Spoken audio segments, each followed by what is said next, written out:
this stuff, salt pork, as fat back. I'm going to have to cut here. Okay. Ciao, y'all. Welcome to our special on cured meats. Mostly what we're going to talk about today is the very, very famous guanciale. Right now, this is the hottest thing on the internet. Everybody wants to tell you about the pastas of Rome and tell you why guanciale is the only alternative for cooking carbonara, pasta alla gricia, and amatriciana. They all use this meat. So we're going to talk about that today. We're going to talk about where these different options come from. They're all from a pig, but we're going to tell you where they come from. And then we're going to talk a little bit about the difference between salt curing and smoking. So first, let's get into what guanciale is. Guanciale is a salt-cured meat product that comes from the pig cheek, where some of these other things come from the pork belly. Guanciale comes from the cheek. What else comes from the pork cheek? This, what we call here in the South, pork jowl bacon. This is the same thing as that, only this is smoked. So the guanciale is salt-cured, and the pork jowl bacon is smoked. So the pork jowl bacon has a little bit sweeter taste. It doesn't contain a bunch of sugar like American bacon does, so it's not that sweet, but it gets the sweetness from the smoke. Where the guanciale gets its flavoring from black pepper and the herbs that they put on it, different herbs, and wherever it gets made, it's going to be a little bit different, and that's one of the wonderful things about that product. But pork jowl bacon is the exact same thing, so it's going to have the same fat to lean ratio, and it's going to have the same texture, well, slightly different because it's been smoked. And then what are the other meats that we look at and where they come from? They come from the pork belly. So like pancetta, you'll often hear that pancetta is a sound alternative to guanciale. And the reason for that is because pancetta is also seasoned. It has like black pepper and juniper berries and that sort of thing on it. And it is also salt cured. So it has the same texture and the same base sort of thing that the guanciale has, right? So they're very similar, except you get a lot more fat in the guanciale than you do in the pancetta, though you still get quite a bit. Now, why do we care about how much fat there is? Because we're using the fat that renders from this to make the sauce for our pastas or for other things you make with it. Now, what if you don't have either one of these things? Well, you can get this product, which is called salt pork. This salt pork I have here is from the belly. Sometimes you'll see it from the fat back. It's important to know the difference. Fat back is not from the belly, it's from the back, and it's all fat, just like the name sounds. That doesn't have any lean meat in it.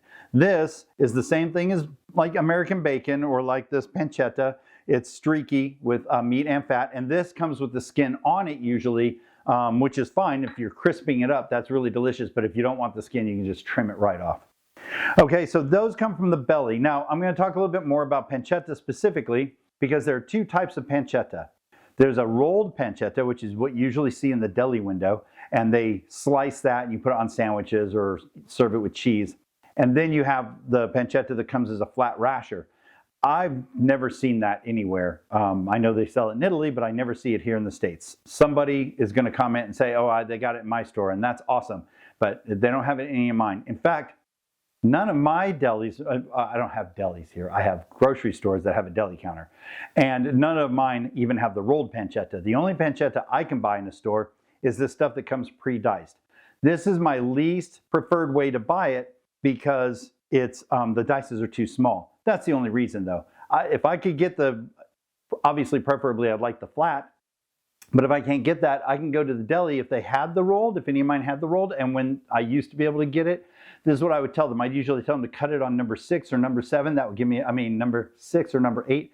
That would give me a nice big chunk.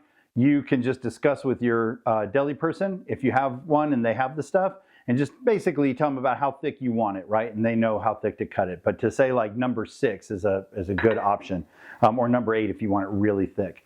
They know what that means, right? So you can order your pancetta that way if that's accessible to you. If not, you can buy this stuff that comes pre-diced.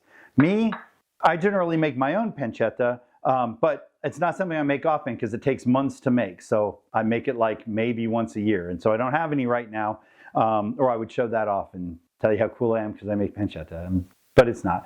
It's a huge pain, and if that's not something you want to do, then like I said, this stuff works just fine. But it's the least preferred option. Now, if you don't have any of these on hand, or if that's too expensive for you, you can go to the salt pork. And this, by the way, is, speaking of, it's called salt pork for a reason. This is a little bit saltier than pancetta. Not tremendously, but it is saltier. So make sure you pay attention to that if you're using it. And the best thing to do is just cut some, cook it, and try it and see how it is. Eating it by itself, by the way, either one of these by themselves, especially if you brown them, are going to taste really salty. Which once you mix them with everything else, it won't be so bad. So I keep talking about smoked products and salt cured products, so we'll break those down. What is a salt cured product? Well, these are salt cured. That means that they use salt and maybe sugar in some cases to prevent bacterial growth. And so it dries the meat out, so it removes a lot of the moisture, dries the meat out. And of course, you can't dry out fat. So the fat just gets a little spongier because the moisture is leaving it. And so it gives a sort of different texture than fresh meat, but it also means that it will keep for a really long time because the salt is creating a barrier for bacteria. Smoked meat uses smoke to accomplish the same thing. But here are a couple of things I want you to know that are very, very important. You will often see these salt products say no nitrates in it. Right? You'll see labels that say no nitrates. Ignore that. There's no such thing as these products having no nitrates. Let me explain how salt curing works. In places like Italy, they use just salt and a lot of time in a perfect environment where that stuff can cure all by itself. And to be honest, maybe those don't have nitrates in it. Maybe they do. I don't know enough about the science of that. But what you'll see if you ever see no nitrates on a package of anything that was produced in the United States, like pancetta, you might find some that says no nitrates in it. There'll be an asterisk, and when you read below it, it says, except for those naturally occurring in celery. Well, yeah, that's where they come from, right? So they just put celery pulp on it to introduce sodium nitrate without having to say they put sodium nitrate. But it's the exact same thing. So you just ignore that. It doesn't matter. Yes, there are going to be nitrates. And no, nitrates are not bad for you unless you eat tremendous amounts of them. Like if you eat this kind of stuff all the time, that could be problematic for you. So just try not to make your entire diet cured and smoked meats. And now what about smoking? Guess what? You'll see a lot of smoked meats. Not this stuff. This stuff's honest. But if you, like a lot of times you'll see on bacon, packages of certain kinds of bacon, it will say uncured. Another label you can ignore. It's another lie. It is still cured.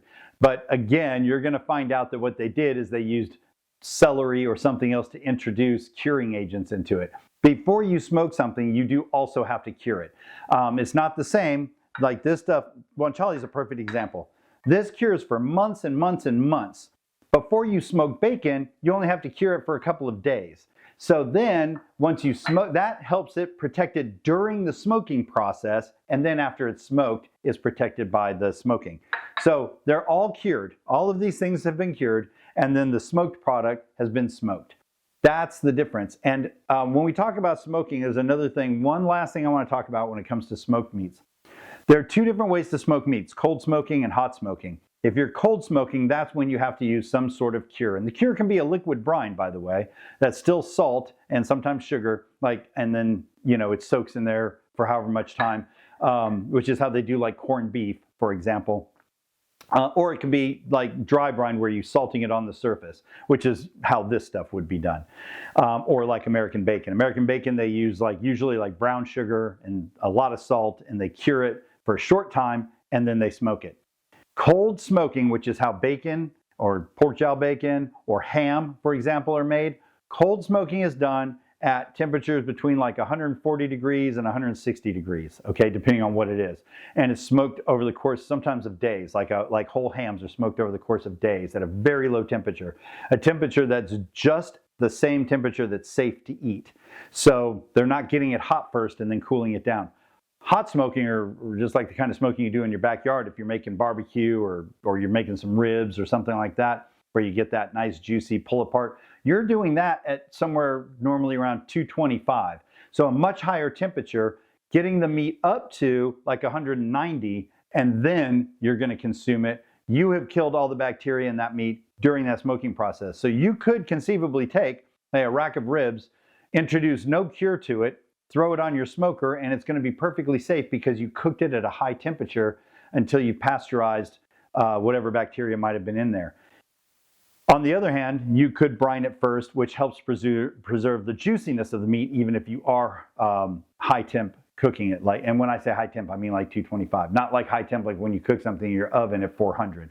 We're talking about smoking here, right? So when you're smoking, low temps are 140 to 160 degrees. High temps are 200 to 250. And those are the different ways you smoke things. And that's why you get such a different product. That's why bacon and spare ribs have no similarities as far as their texture or taste, because you're cold smoking one, you're hot smoking the other. And if it's being cold smoked, it definitely was cured first. Otherwise, it would probably be dangerous. So that's what I wanted to tell you about smoking.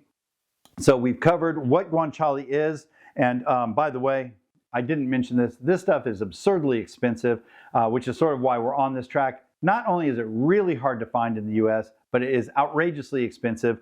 I found this, I went to a place, I mentioned this in the mozzarella episode where my wife had found fresh mozzarella, handmade. We went back there and they had this. They didn't make this. This came from Italy, but they had this. It's the only place I've ever seen it. And it was like $32 or $33 a pound, which is just crazy to me.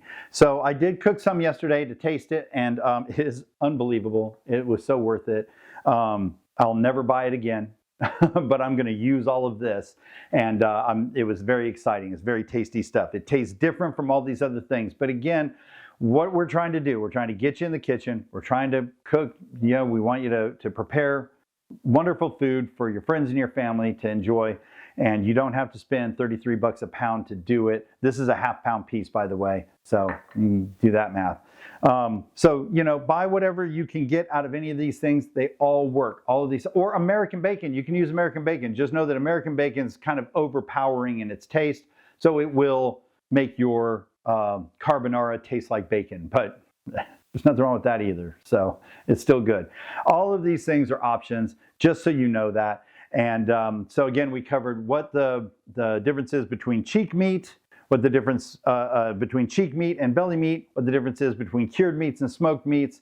And again, always remember that the most important ingredient is love.